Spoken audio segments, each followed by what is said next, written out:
ಓಂ ಶಾಂತಿ. ದಿನಾಂಕ 14/12/2024. ಪ್ರಾತಃ ಮುರಳಿ ಬಾಬ್ದಾದ ಮಧುಬನ. ಮಧುರ ಮಕ್ಕಳೇ, ನಿಮ್ಮ ಬಳಿ ಮನ್ಮನಾಭವ ಹಾಗೂ ಮಧ್ಯಾಜಿಭವದ ತೀಕ್ಷ್ಣ ಬಾಣ ಇದೆ. ಈ ಬಾಣಗಳಿಂದ ನೀವು ಮಾಯೆಯ ಮೇಲೆ ವಿಜಯವನ್ನು ಪ್ರಾಪ್ತಿ ಮಾಡಿಕೊಳ್ಳಬಹುದು.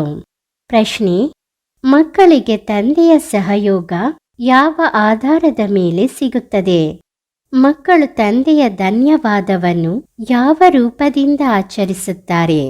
ಉತ್ತರ: ಯಾವ ಮಕ್ಕಳು ಎಷ್ಟು ತಂದೆಯನ್ನು ಪ್ರೀತಿಯಿಂದ ನೆನಪು ಮಾಡುತ್ತಾರೆ ಅಷ್ಟು ತಂದೆಯ ಸಹಯೋಗ ಸಿಗುತ್ತದೆ. ಪ್ರೀತಿಯಿಂದ ಮಾತುಗಳನ್ನಾಡಿ. ತನ್ನ ಕನೆಕ್ಷನ್ ಸರಿಯಾಗಿಟ್ಟುಕೊಳ್ಳಿ. ಶ್ರೀಮತದಂತೆ ನಡೆಯುತ್ತೀರಿ, ಆಗ ತಂದೆ ಸಹಯೋಗ ನೀಡುತ್ತಿರುತ್ತಾರೆ. ಬಾಬಾ ತಾವು ಪರಮಧಾಮದಿಂದ ಬಂದು ನಮ್ಮನ್ನು ಪತಿತರಿಂದ ಪಾವನ ಮಾಡುತ್ತೀರಿ. ನಿಮ್ಮಿಂದ ನಮಗೆ ಎಷ್ಟೊಂದು ಸುಖ ಸಿಗುತ್ತದೆ ಎಂದು ಮಕ್ಕಳು ತಂದೆಗೆ ಧನ್ಯವಾದವನ್ನು ಅರ್ಪಿಸುತ್ತಾರೆ. ಪ್ರೀತಿಯಲ್ಲಿ ಕಂಬನಿ ಸಹ ಬರುತ್ತದೆ. ಧಾರಣೆಗಾಗಿ ಮುಖ್ಯ ಸಾರ: ತಂದೆಯ ಪ್ರಿಯರಾಗಲು ದಯಾಹೃದಯಿಯಾಗಿ ಸೇವೆಯಲ್ಲಿ ತತ್ಪರರಿರಬೇಕು.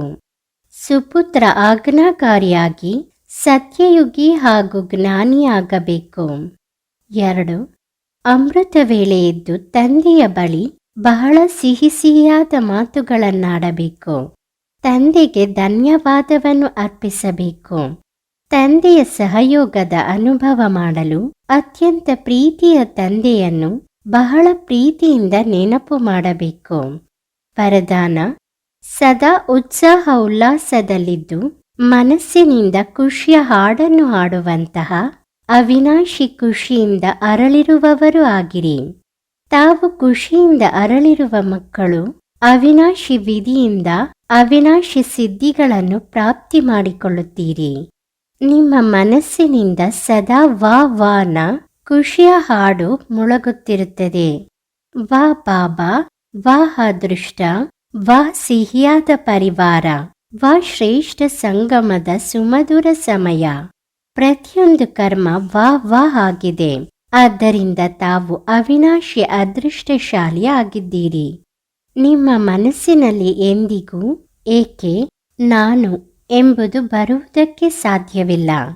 ಏಕೆ ಎಂಬುದರ ಬದಲು ವಾಹ್ ವಾಹ್ ಹಾಗೂ ನಾನು ಎಂಬುದರ ಬದಲು ಬಾಬಾ ಬಾಬಾ ಎಂಬ ಶಬ್ದವೇ ಬರುತ್ತದೆ. ಸ್ಲೋಗನ್: ಯಾವ ಸಂಕಲ್ಪವನ್ನು ಮಾಡುತ್ತೀರಿ ಅದಕ್ಕೆ ಅವಿನಾಶಿ ಸರ್ಕಾರದ ಸ್ಟ್ಯಾಂಪ್ ಹಾಕಿಬಿಡಿ, ಆಗ ಅಟಲವಾಗಿರುತ್ತೀರಿ. ಓಂ ಶಾಂತಿ.